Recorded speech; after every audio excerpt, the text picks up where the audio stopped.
Our next speaker is Dr. Justin Wearing, and Justin is the Medical Director of the WA TB Control Program, and obviously he's going to be talking about TB, which is, and the topic of today was something old, something new, and TB, as a number of our speakers have already mentioned, was an old disease, but it's now making a comeback, and Justin will speak about that. Justin graduated from the University of Western Australia in 1990, did his postgraduate training in respiratory medicine at the Royal Perth Hospital, and admitted as a fellow of the Royal College of Physicians in 1998.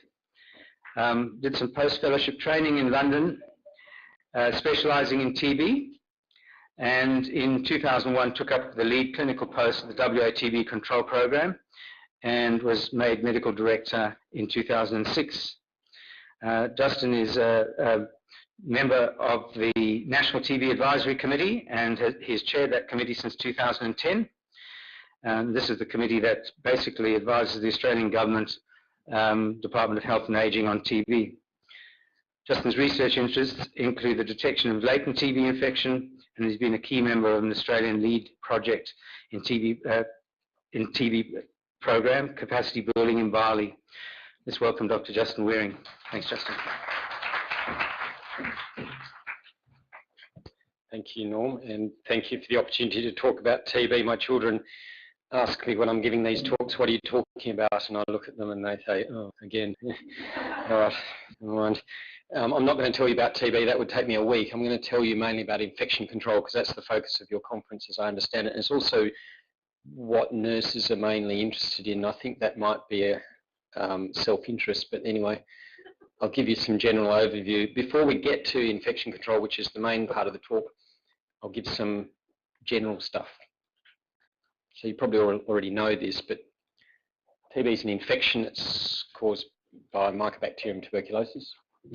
It's transmitted through airborne droplets, and so I'll speak a lot more about that as we go on.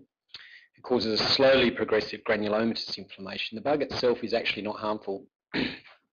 If our body could leave it alone, we wouldn't get sick. But because we try to get rid of this foreign agent but aren't able to and cause a persistent inflammation, it causes illness. And it can be very serious. In fact, before the days of anti-tuberculous antibiotics, after 5 years after diagnosis, 50% of people would be dead. 50% wouldn't, and some people do survive TB, but it does kill a proportion. But of course, nowadays it's treatable, entirely treatable. But that's all sort of very bland. So what I'd like to talk about is not so much what TB is, but what TB isn't, because there's a lot of misconception, not just amongst general public, but amongst healthcare workers, because we don't always see it very much. The first is that it's an old-fashioned disease. It is, to some extent, an old-fashioned disease.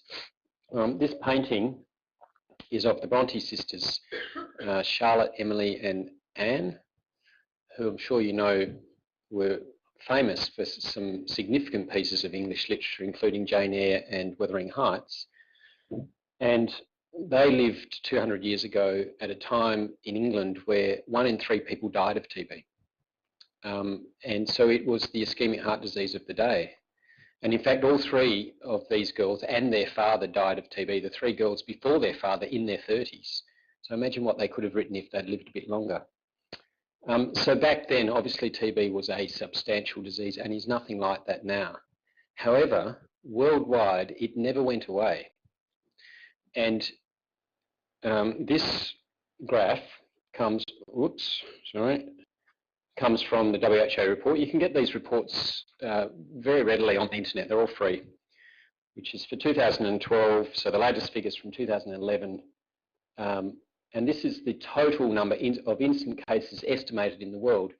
And in fact, it peaked. So this is the highest number of TB cases in a year in the history of written history ever. We still have much more TB now, 60 years after we have good TB antibiotics, than we had 200 years ago, because of population growth, but also because it is not controlled. There has been a substantial effort since the year 2000. We did everything in the year 2000. We had these Millennium Goals, and one of the Millennium Goals was what we were going to do about TB, because it's getting worse. And it was getting worse then, because of HIV mainly. And the Millennium Goal in 2000 is to reduce the number of cases of TB per year to half of what it was in 1990 by the year 2015. And we're almost going to make it. It's starting to go down. It doesn't look like it's going to get anywhere near half, but there's some other data that show that we're on track. I'm not part of the WHO, but we're all part of it, I guess. But the point is, it never went away, and it's slightly getting better now, but it certainly isn't disappearing. Second thing is, it's often referred to as highly infectious. I don't think I've ever read an article in the West Australian where they haven't referred to this highly contagious disease. And here's one example, although, to give the West Australian credit, they're not actually saying it themselves. They're quoting a shadow immigration minister. I won't give you his name, wouldn't be fair, talking about how dreadful it is that TB can get into this country. We're a disease-free, it says, you have heard a lot today that tells you we're not, a disease-free nation. And it's important that Australia is able to have confidence that this highly infectious disease is not brought into our community. And that just makes my blood boil. But anyway, it's not highly infectious, and I will explain and show you evidence of that as we go on. The third thing is it's not a dramatic illness as a rule. People often equate a serious illness with being dramatic. And this is part of the problem of TB. This painting is quite famous. I'm sure some of you have seen it. Some of you might have seen it in the original by a Norwegian, Edvard Munch. And it was apparently inspired by him walking along in Oslo next to a fjord at sunset. But this is his sister, who suffered dreadfully all through her life from manic depression, but then died of TB. And she died awfully of TB. And so did Edvard's mother. He watched her die of TB. But the scream is not the scream of, oh my God, something terrible is happening to me, because that's not the way TB develops. It develops slowly and gradually. It's the scream, the anguish of this disease slowly and gradually killing you. And so that's the important thing. It's not dramatic, and people don't come to emergency departments. They don't present with like they would if they had pneumonia. They kind of got a bit of a cough that grumbles on and on and on until suddenly you realise they've got something serious and not just asthma. And it's not a dangerous disease. Well, clearly it is a dangerous disease. It can kill you, and it can make you very sick if it doesn't kill you. But it's not a dangerous disease in Western Australia now, and this is something I have to constantly say whenever there's reports in the media, because these are some data from 2001, treatment outcomes in Western Australia. We had 124 cases in Western Australia that year. Some of them we couldn't assess because they died of something else before the treatment finished.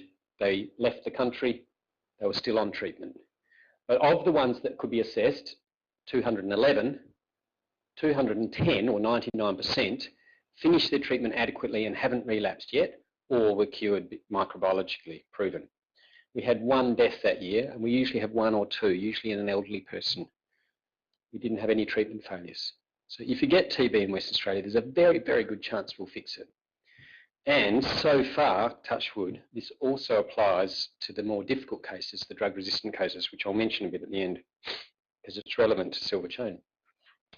And then finally, people often think that TB is a disease of the elderly or the people who are immunocompromised. So as you're getting older, your immune system gets older as well, and therefore can't suppress the latent infection that reactivates. Or indeed, you've got AIDS, or you get prednisolone, or you get some other awful treatment that doctor gives you that suppresses your immune system, and so your TB reactivates.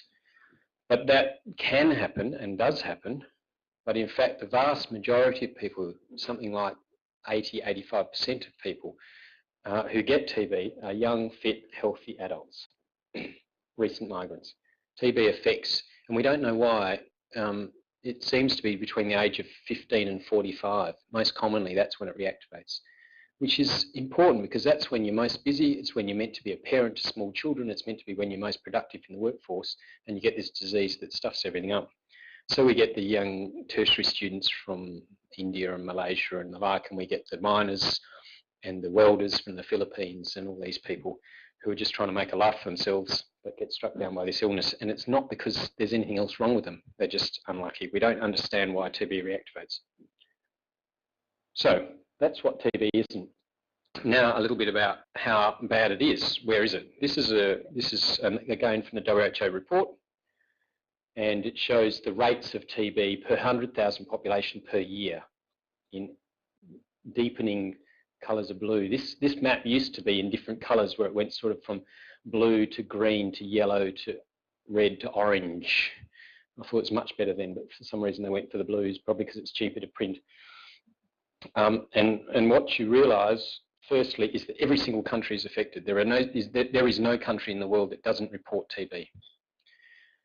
But that Australia is amongst the countries in the world with the lowest rate, less than 24 per 100,000, light blue.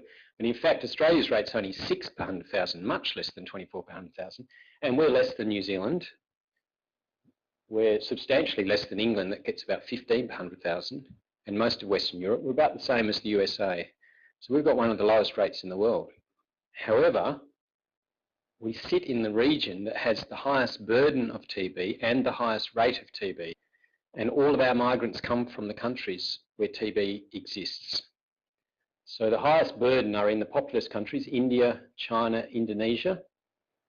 And the highest rates are in the southern African countries driven by HIV.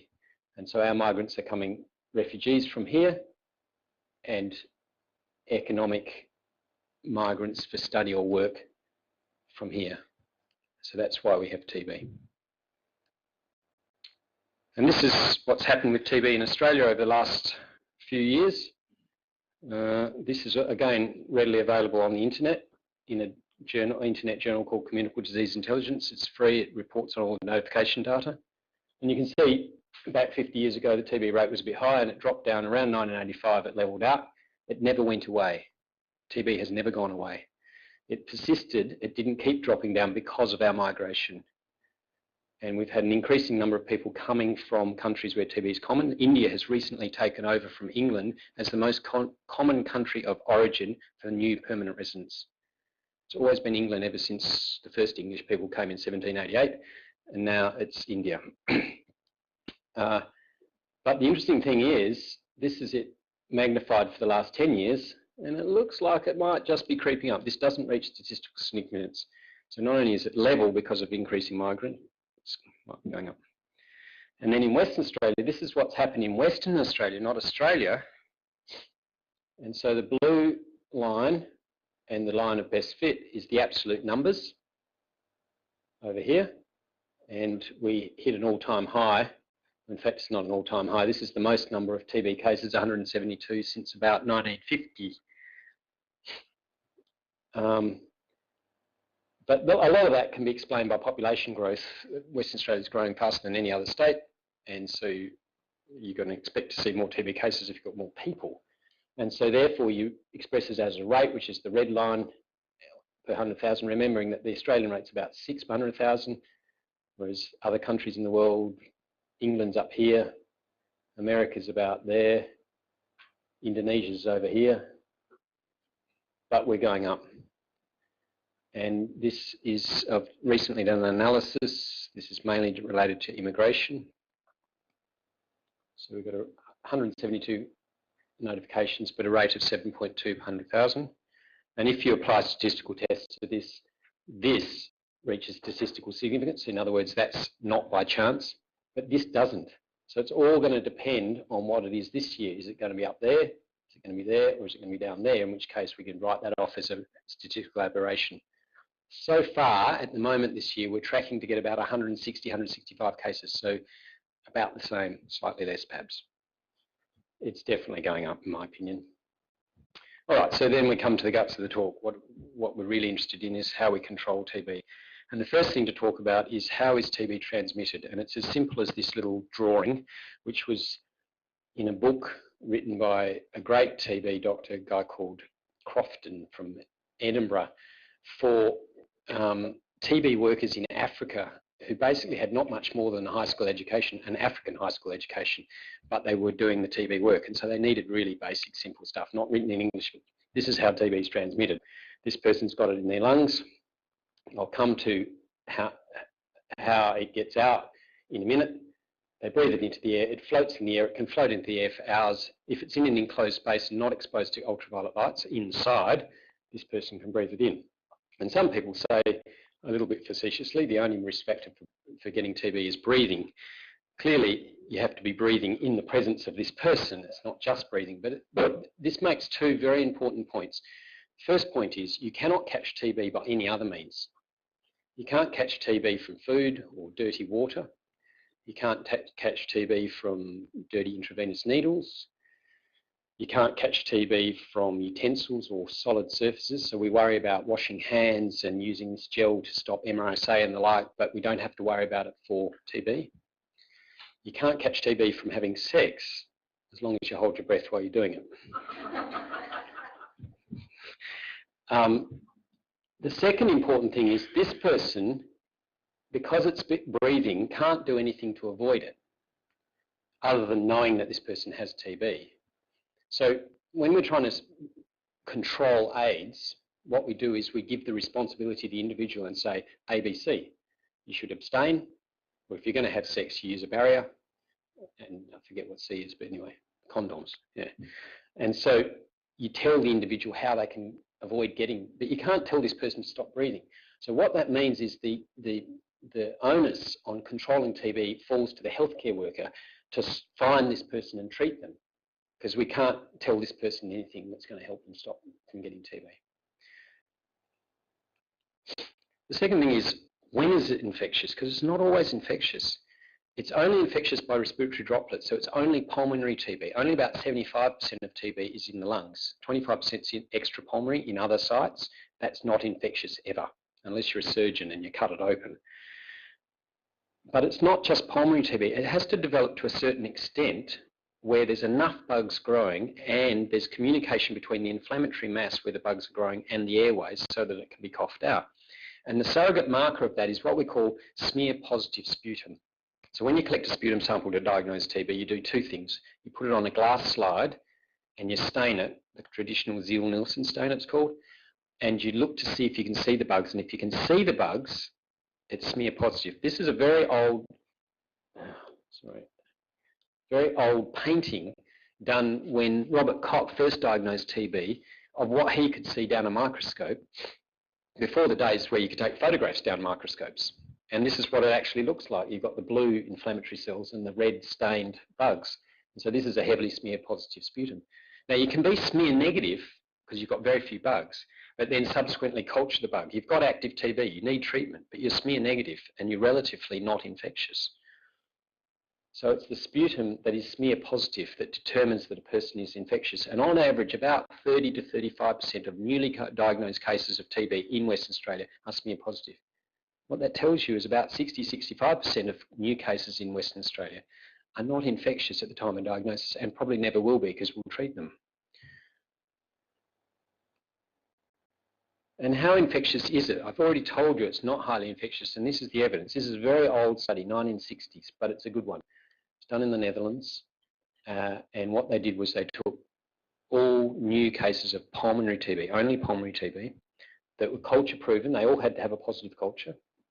And they looked at their contacts. And they looked at the contacts according to whether the index case was smear positive or smear negative, and then whether the contact lived in the same house or had contact outside of the house, which is what we refer to as casual, such as work or school or some other social setting.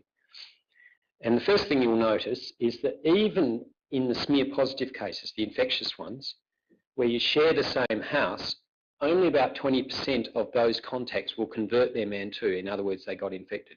So only 1 in 5 people in contact in a household will get TB.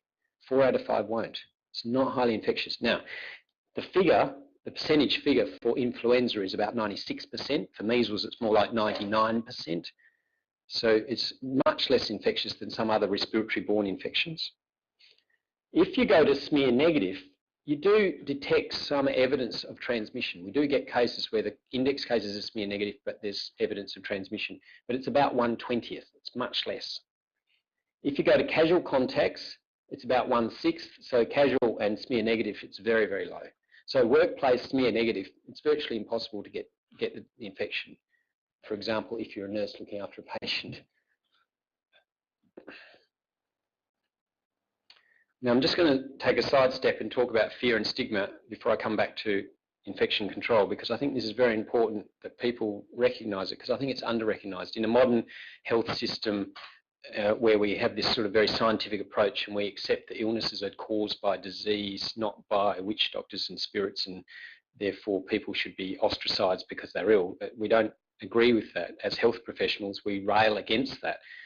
But you have to understand that there still exists in Australia, and certainly in other, to a greater degree in other countries, a real fear and stigma associated with TB. It's kind of only just above leprosy. And this is because of these old-fashioned ideas of what TB used to do. It used to kill people, and so you used to avoid people with TB. But it's more than that. It's around ignorance, not understanding, having this misconception of how serious it is, how infectious it is, and the fact that you can't see it. If someone's got a sore, you can understand that there's a problem. If they've got a cough, but TB patients aren't generally that sick, and so you're kind of wondering, are they okay? And so then you start thinking that you might get it, unless you've got the kind of information I just gave you, which shows that that's not highly infectious. And many of our patients come from countries, not meaning to pick these countries out in a derogatory way, but countries where TB carries a very high stigma. So Myanmar, for example, Tibet, Nepal. The people that come from there won't want to tell you about TB because it's just not something you talk about. So TB infection control, how can you avoid getting TB? How can you prevent TB being transmitted in a patient under your care? And what I'd like to demonstrate to you is that the way you do it in order of priority are these three things: early diagnosis and treatment, contact tracing, preventive therapy, and isolation. But I'm not even going to talk about isolation because that's often the thing that people think. Isolation means putting people in a separate room with the right ventilation, wearing masks, all that sort of stuff. It's rarely necessary as long as you do the first two. So I don't think we need to talk about it. If you want to ask questions, I'm happy to talk about it. But by far away, the most important is early diagnosis and treatment, and that's for two reasons. One that I've already shown you, which we'll come back to, and the second reason is this. This is, again, a very old study, 1980. But what they did was they took 4 patients and they measured, by a very complex bit of microbiology, how many TB organisms there were per mil of their sputum. And these 4 patients had really rip-roaring advanced pulmonary TB. They were heavily, heavily smear positive. So the highest infectious patients, 100 million organisms per mil of sputum. It's no wonder these people can transmit the infection. And then they treated them with the standard TB drugs and they monitored them over 14 days. And this is a logarithmic scale. And then every 2 days they measured how many bugs there were per mil of sputum. And what you can see is it drops very dramatically. And so within 2 weeks, almost all 4 of them are down to 10,000 organisms per mil of sputum. And that makes them smear negative. And so even though the treatment takes at least 6 months, the treatment renders a person non-infectious within 2 weeks, almost always. This is referred to as the early bactericidal activity of isoniazid, and I'll come back to why that's important in a minute. So the 2 things to know are, firstly, TB is only infectious once it becomes advanced and therefore smear positive. And secondly, as long as you put people on the right treatment, they'll become non-infectious very rapidly. So this can be illustrated graphically, or schematically really. This is time, and over a very long time, the TB slowly but surely develops. And as it develops, it becomes steadily more infectious. And so at some point you start transmitting, and you transmit more and more until the point of diagnosis. But then as soon as you diagnose it and start the treatment, it's almost instantaneous, it drops off. So all of the transmission happens back here. In other words, as long as you diagnose it and treat it, you won't have a problem with infection control. Early diagnosis and treatment, that's the key, as long as we pick it up early. The second thing is contact tracing. And so this is where this schema comes in. This is the natural history of TB, which is fairly straightforward. Basically, you've got someone who's smear positive, advanced TB, who's transmitting. and that person exposes another individual who gets infected. Now, it's very important to understand that when you get infected, it doesn't mean you've got the disease.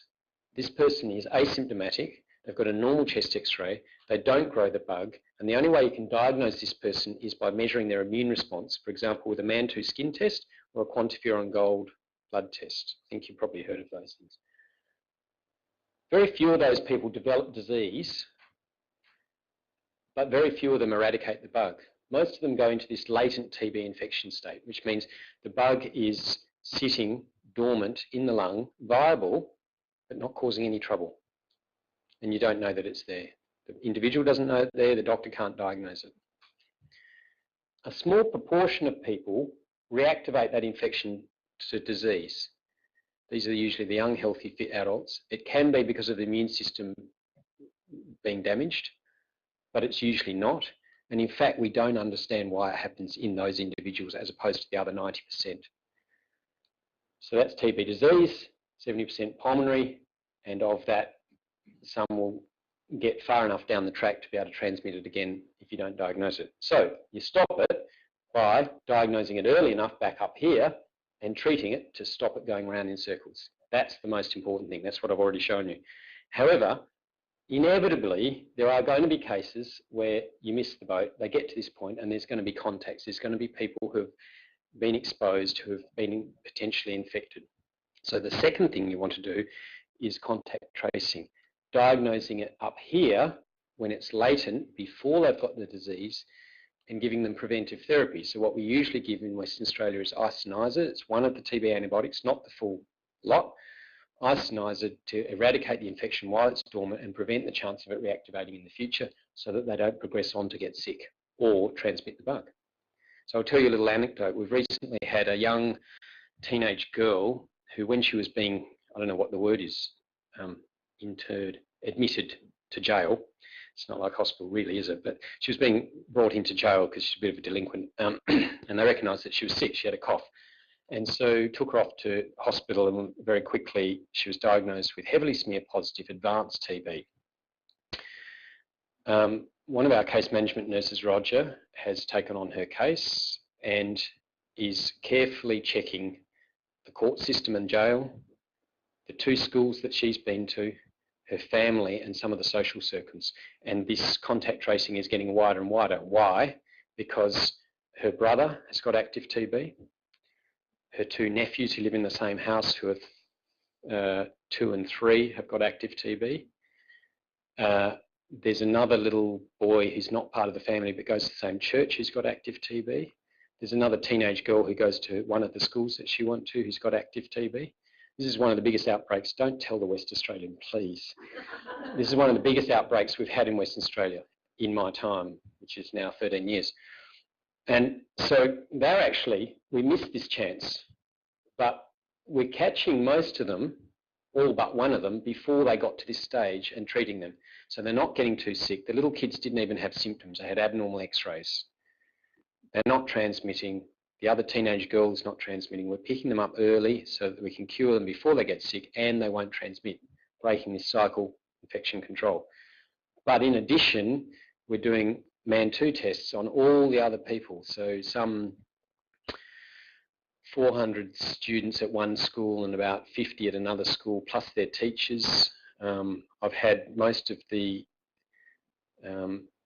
public prosecutor's office in our clinic getting MAN2 tests. That was interesting. The magistrate of the children's court actually closed the court for 2 days until I convinced him that there wasn't really a big fuss. And he hasn't come for his MAN2, but anyway, never mind. The point is, when we find these people with a positive MAN2, we can give them isoniazid, and if they were going to get disease, we've prevented it. The standard course for us in Western Australia is 6 months. Sorry? Yeah, isoniazid. So the standard adult dose is 300 milligrams. That's 3 tablets each day. It's quite an arduous thing to take 3 tablets daily for 6 months for prevention when you're not sick, and remembering to do that. So it's not easy for patients, and a lot of people balk at that. especially younger people who are not used to taking pills. In the US and some other states of West Australia, the standard is 9 months, and there's arguments for and against 6 or 9 months, so it's even longer. There's a lot of work going towards trying to find a shorter, easier course. We're not making a lot of progress, but there is a new method in the US that hasn't quite got going in Australia yet. They're trialling it in Melbourne at the moment using a drug called rifapentine with isoniazid, which is like rifampicin. The advantage is you can give it once a week. And so they've shown that it's equally effective if you give those two drugs once a week, not daily, for 12 weeks, 3 months. A little bit easier. The problem with, sorry? Not too bad, especially if you're young and well. So for children, it doesn't cause any trouble at all. The main serious side effect is it can cause a hepatitis. And that increases with incidence the older you get, or if you drink too much alcohol or you've got pre-existing liver disease. So under the age of 35, it's pretty rare to have any side effects. People would feel a bit squeamish in the tummy and a little bit tired after the tablet, but not normally more than that. Some of my patients, quite a few of my 20-year-old patients, don't like the idea of cutting down their alcohol intake. They have to. And so where does silver chain fit into all of this? So a couple of things I want to talk about at the end to sort of make it relevant to your practice, I hope. Firstly is directly observed therapy. What's directly observed therapy? TB treatment is difficult. I just talked about how difficult preventive therapy is. That's 3 tablets once a day for 6 months. If you're my weight, average, then this is what you have to take when you've got active TB at the beginning. And so 3 isoniazid, but some pyridoxine, rifampicin tablets. Pyrazinamide is acidic, so when you chew it, it tastes really sour, or really bitter, sorry. And the tablets are bigger than Panadols, they're huge, so pretty hard to swallow whole. And then all this ethambutol as well. So this is not natural, especially given that early bactericidal effect. You're feeling better after about a month, and so you're feeling well, and the doctor's still telling you to take 14 pills a day for another 5 months. You're joking. Most humans wouldn't do it. It's not natural. And so people don't do it. They're generally non-compliant, and this leads to problems. Not only do they not get better, but it causes drug resistance. So how do we get around that? And what the WHO developed back in the early 1990s was this concept of directly observed therapy. But in fact, it's much more than just directly observed therapy, which I'll come to in a minute. The acronym is Directly Observed Therapy Short Course, and it refers to a whole philosophy of watching and caring for patients. It's called case management. Now, nurses more than anyone else understands what a case manager is. A case manager is someone who takes on an individual and works with them with their specific circumstances to make sure they get through their treatment, checking their compliance, chasing them up if they default, and so on. And there's all sorts of other things about having enough money, good labs, reliable free drugs. You don't have to pay for TB drugs in Western Australia regardless of who you are, and checking up with recording and reporting about how you're doing. And direct observation is only one part of it, but it got the name because DOTS turned upside down and says stop, and so it stops TB. So it's kind of cute on your desktop rolling over and over. But it's not just directly observed therapy. And in fact, in Western Australia, most patients don't have direct observed therapy. They have case managers who watch them very carefully, visit them at least once a week at home, chase them up if they don't come to appointments, count their pills and all that sort of thing. But we do have directly observed therapy for the cases where it's absolutely critical that we can't afford for patients to not take their pills properly. And so most TB is ambulatory, that's silver chain. It's community-based. Patients are usually well, they're usually not infectious, but they need to be watched. And so we have dedicated case management nurses, 5 of them. All they do is TB case management, chasing these patients, giving them preventive therapy and active TB treatment. But occasionally, some patients need directly observed therapy.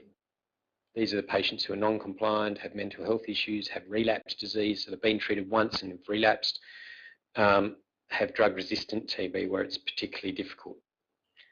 And that means daily observation. A nurse or a health professional meets them every day, 7 days a week for their entire treatment to watch them swallow their pills. Then we know they got them. And that is not always possible with our nurses.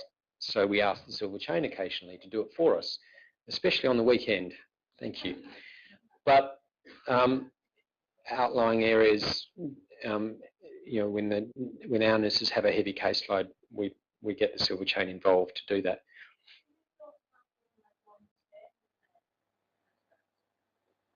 Like a depot? Yeah, where you could inject the antibiotic into their thigh and do it once a month. Yeah, like you can with penicillin, for example. Yes, absolutely, but no one's invented it yet, and there's the problem. So these antibiotics are very specific to TB, and the depot antibiotics that we have available aren't effective against TB. So unfortunately not. And then the other aspect of this, in one particular area where we always do directly observed therapy, is multi-drug resistant TB. So this is TB that's resistant to antibiotics, but not just any antibiotics and not just more than one antibiotic, but resistant to the two key antibiotics, isoniazid and rifampicin. These are the two that work the best, that get people better. So if you've got resistance to that, then you've got difficult TB. These patients take at least 18 to 24 months of treatment to cure. The treatment's difficult, it causes lots of side effects. It's much worse, and it's very expensive. They are more infectious. So I talked to you about that early bactericidal activity where people become non-infectious in 2 weeks. That's isoniazid. So if you're resistant to isoniazid, it takes much, much longer. So we actually do admit these patients to hospital until they're non-infectious, and often it's months. And they're not necessarily curable. So far in Western Australia, we haven't had a failure. Working hard on that. What treatment do we give? Well, these are the other drugs available for treating TB. So the first four that I showed you, isoniazid, rifampicin, pyrazinamide, and ethambutol, are group 1, which is sort of up here, but not on this table. And these are group 2, 3, 4, and 5 drugs. And generally with MDR-TB, we'll be taking one of these, usually amikacin, one of these, usually moxifloxacin, and one or two of these. And these are injectable. We use amikacin because we can give it intravenously. The other ones have to be intramuscularly. And the patients usually complain a bit when you have to give them an injection 3 times a week in the bum for 6 months because their bum gets a bit sore. So we usually put a PICC line in and we give it 3 times a week, amikacin, and thank you very much again. The silver chain help us out with giving those intravenous antibiotics, or the hospital in the home. The hospital in the home program, they generally balk after about a month or 2 of antibiotics. These have to be given for 6 months. So that's why we need that ongoing community-based ambulatory care that silver chain can provide. And then finally, a plug for where we work. I work obviously for the WA Tuberculosis Control Program, and this is where it was housed for the first 62 years of its existence in the Perth Chest Clinic, which is on Murray Street, just opposite Royal Perth, under the big Moreton Bay fig tree. But nearly 3 years ago, we moved to this rather less attractive building. Underneath the multi-storey car park, there's office space, and there's a big sign where that for lease sign is now that says Anita Clayton Centre. It was named after Anita Clayton, who was the nurse who worked with us for 35 years and then recently retired, who was instrumental in maintaining and developing the TB program, but also started the refugee screening program, now called the Humanitarian Entrant Health Service, which is also housed here. So that's why we named it after her. I constantly get asked by doctors, why did you name it after a nurse? As it turned out, 2011 was the International Year of the Nurse, so it was easy to answer. But we were fortunate enough to have an open plan office space, which we convinced the health department to spend some money on and actually fit out dedicated for us. So we've got x-ray facilities, we've got blood taking, phlebotomy room, we can do induced sputums, we've got consulting rooms, we've got office space. And that's on the corner of Wellington Street, so Royal Perth just up here, CBD's down here, and Pearce Street. And that's where we are, and you can find us on the web by email or ring us up anytime you like. Thank you very much.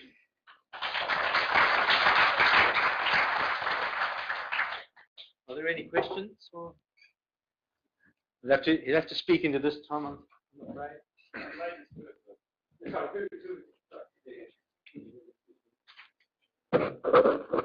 do you define as a positive man? Yeah, the thing about the MAN2, and in fact any test that does this it's measuring a continuous variable. So it's like saying, what do you define as tall? You know, there's obviously people who are tall, but there's no height, there's no cut-off. But in Western Australia, we use 10 millimetres, unless there's certain circumstances, very small children, you know, under the age of 5, or people with significant immunosuppression who have had risk for being exposed to TB, we define it as 5 because we want to improve the sensitivity. We don't want to miss paces. Mine was 7, but I grew up in New Zealand with the BCG vaccination. So would that BCG vaccination have any relevance to my MAN2? Yeah, so you can get a cross reaction from BCG, and so certainly the 7 could be explained potentially by your BCG. Could also be explained by exposure to other mycobacteria that are related to TB but not TB that you're exposed to in the environment. But the other thing is, we used to say, okay, if you had a BCG, your cutoff is 15 because of that concern about cross-reactivity. But now we understand that probably 75–80% of people, the reaction from BCG wanes after about 5 years. And most people had their BCG when they were 14 or maybe when they were a baby. And then we're doing the MAN2 when they're 30 or 40 or 50, many, many years later. So BCG is much less relevant than we used to think. Now, one of the advantages of quantiferon is it's more specific. So quantiferon, the blood test that measures the same thing, it does not cross-react with BCG. So if it's positive, you don't consider BCG. 7 is negative. Mine's 26. You partly answered one question I was going to ask, but the question really is, what is the role of BCG vaccination? Yeah. In Australia, virtually nothing. BCG is a reasonably effective vaccine in small children, under the preschool age children, because they have a very high risk of developing active disease and developing active disseminated disease because their immune system is immature. And BCG almost always protects against that, so it stops TB meningitis and disseminated TB. And so in a high prevalence setting where all the babies are likely to get exposed to TB from their mum or dad, it's a good thing to do to protect them. But babies in Australia aren't ever exposed to TB, so it doesn't. In adults, across the board, in sort of putting all the studies together, it probably gives you something like a 50% efficacy. So it reduces your chance of developing TB in the future by 50%. But again, in Western Australia, 50% of nothing is still nothing. You know, most people aren't going to get TB, so why give? So we used to give BCG regularly to 14-year-olds until 1985, and since then no one's been given it. In a lot of parts of Australia, in the northern part of Australia, it's given to Aboriginal neonates, and that's because they have a much higher rate of TB, they're more likely to get exposed, and it does also offer some protection against leprosy. But we actually got rid of that in West Australia in the Kimberleys, contrary to what they do in Far North Queensland and Northern Territory, because we haven't had a baby with TB in the Kimberleys for decades, not one. So it wasn't really doing anything. There wasn't a risk, so it wasn't worth doing. The one indication that we do give BCG to now is to small children under the age of 5 who are going with their parents to live in a country of high TB incidence. There's quite a lot of expat miners, for example, going off to Africa and Borneo and the like, and they take their kids with them who then go to childcare and the like. So we give them BCG. Any more questions for Justin? Finished early, sorry. We've finished. We're running ahead of time all today. Thank you very much, Justin. Thank you. Really appreciate it.